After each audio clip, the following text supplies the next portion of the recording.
Mutton ಸಾರು. ಒಳ್ಳೆ ನಾಟಿ ಮಟನ್ ತಂದಿದ್ದೀವಿ. ಇಲ್ಲಿ ನೋಡಿ, ಇದು ನಾಟಿ ಮಟನ್ನು. ಈಗ ಫಸ್ಟು ಆಯಿಲ್ ಹಾಕೊಂಡು ಆನಿಯನ್ಸ್ನ ಚೆನ್ನಾಗಿ ಫ್ರೈ ಮಾಡಿ, ಇದು ಗ್ರೀನ್ ಮಸಾಲ ಅಂತಂತಾರಲ್ಲ, ಇದಕ್ಕೆ ಕೊತ್ತಂಬರಿ ಸೊಪ್ಪು, ಹಸಿಮೆಣಸು, ಉಳ್ಳಾಗಡ್ಡೆ, ಬೆಳ್ಳುಳ್ಳಿ ಎಲ್ಲ ಹಾಕಿ ಚೆನ್ನಾಗಿ ಫೈನ್ ಪೇಸ್ಟ್ ಮಾಡಿ ಫ್ರೈ ಮಾಡ್ಕೊಂಡು, ಈಗ ಆ ಗ್ರೀನ್ ಮಸಾಲ ಚೆನ್ನಾಗಿ ಫ್ರೈ ಆದಮೇಲೆ ಮಟನ್ನ ಮಸಾಲೆಗೆ ಸೇರಿಸ್ಕೋಬೇಕು. ಸೇರಿಸ್ಕೊಂಡು ಆ ಮಸಾಲೆ ಜೊತೆ ಮಟನ್ನ ಚೆನ್ನಾಗಿ ಇನ್ನೊಂದು ಸರಿ ಫ್ರೈ ಮಾಡ್ಕೋಬೇಕು. ಫ್ರೈ ಮಾಡೋಕ್ಕಿಂತ ಮುಂಚೆ ಉಪ್ಪು ಮತ್ತು ಅರಿಶಿನ ಪುಡಿನೂ ಹಾಕ್ಕೋಬೇಕು. ಹಾಕಿ ಎಲ್ಲನೂ ಚೆನ್ನಾಗಿ ಫ್ರೈ ಮಾಡಿ ಈ ಗ್ರೀನ್ ಮಸಾಲದಲ್ಲಿ 1-2 ಮಿನಿಟ್ಸ್ ಫ್ರೈ ಆಗೋಕ್ಕೆ ಬಿಡಬೇಕು. ಅರಿಶಿನ ಹಾಕ್ತಾಯಿದ್ದೀನಿ. ಅರಿಶಿನ ಹಾಕ್ಕೊಂಡು ರುಚಿಗೆ ತಕ್ಕಷ್ಟು ಉಪ್ಪು,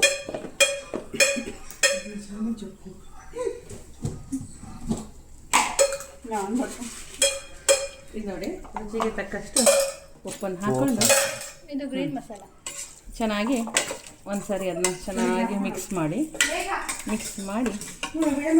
ಸ್ವಲ್ಪ ಅದನ್ನ ಜೊತೆಲಿ ಇದು ಬ್ಲೆಂಡ್ ಆಗಂಗೆ ಗ್ರೀನ್ ಮಸಾಲ ಜೊತೆಗೆ ಮಟನ್ ಚೆನ್ನಾಗಿ ಮಿಕ್ಸ್ ಆಗಬೇಕು. ಮಿಕ್ಸ್ ಆಗಿ 1-2 ನಿಮಿಷ ಒಂದು ಕುದಿ ಬರೋ ತನಕ ಕುದಿಸಿ, ನಂತರ ನಾನು ಇಲ್ಲಿ ನೋಡಿ ರೆಡ್ ಮಸಾಲ ಮಾಡಿಟ್ಟಿದ್ದೀನಿ. ಕಾಯಿ, ಅದಕ್ಕೆ ಗರಂ ಮಸಾಲ ಎಲ್ಲ ಹಾಕಿ ಮಾಡಿರೋ ಮಸಾಲ, ಇದನ್ನು ಅದಕ್ಕೆ ಸೇರಿಸ್ಬೇಕು. ಈಗ ಇದೊಂದು ಕುದಿ ಬಂತಲ್ವಾ, ಈಗ ಇದಕ್ಕೆ ನಾವು ಏನು ಗ್ರೈಂಡ್ ಮಾಡಿದ್ದೀವಲ್ಲ ಕೋಕೋನಟ್ ಮಸಾಲ, ರೆಡ್ ಮಸಾಲ, ಇದನ್ನು ಆ್ಯಡ್ ಮಾಡ್ಕೋಬೇಕು. ಇದನ್ನು ಆ್ಯಡ್ ಮಾಡಿಕೊಂಡು ಚೆನ್ನಾಗಿ ಕುದಿಬೇಕು. ಕುದ ನಂತರ ಟೊಮೆಟೊ ಪ್ಯೂರಿ ಮಾಡಿ ಹಾಕಬೇಕು. ನೋಡಿ, ಇದನ್ನ ಆ್ಯಡ್ ಮಾಡಿ ಚೆನ್ನಾಗಿ ಮಿಕ್ಸ್ ಕೊಡುವ. ಮಿಕ್ಸ್ ಹ್ಯಾಂಗೆ ಕೊಡುವ, ಚೆನ್ನಾಗಿ ಕೊಡಬೇಕು ಮಿಕ್ಸ್. ಈಗ ನೀವು ಇದನ್ನ ಎಷ್ಟು ದಪ್ಪ ತೆಳು ನೋಡಿಕೊಂಡು ನೀರು ಹಾಕ್ಕೋಬೇಕು. ಇದು ನೋಡಿ ತುಂಬ ದಪ್ಪ ಆಗಿದೆ, ನೀರು ಆ್ಯಡ್ ಮಾಡ್ತೀನಿ ನಾನು.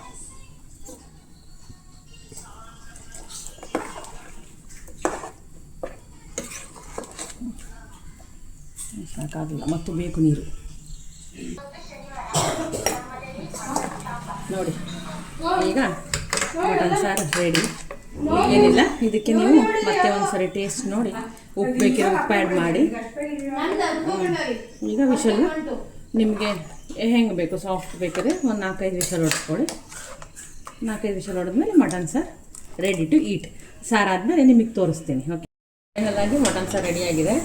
ನಾನು ತೋರಿಸ್ತೀನಿ ನಿಮಗೆ ಹೆಂಗಾಗಿದೆ ಸಾರು ಅಂತ.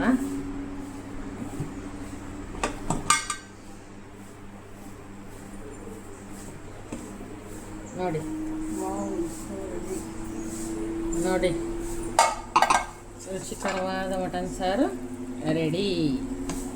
ಈಗ ಬಿಸಿ ಬಿಸಿ ಅನ್ನಕ್ಕೆ, ಮುದ್ದೆಗೆ, ಚಪಾತಿಗೆ, ಪರೋಟಾಗೆ ಎಲ್ಲದಕ್ಕೂ ತಿನ್ಬೋದು. ನೀವು ಮಾಡ್ಕೊಳ್ಳಿ ಈ ರೀತಿ ಒಂದ್ಸರಿ ನೀವು ಮಟನ್ ಸಾರನ್ನ ಮಾಡ್ಕೊಳ್ಳಿ.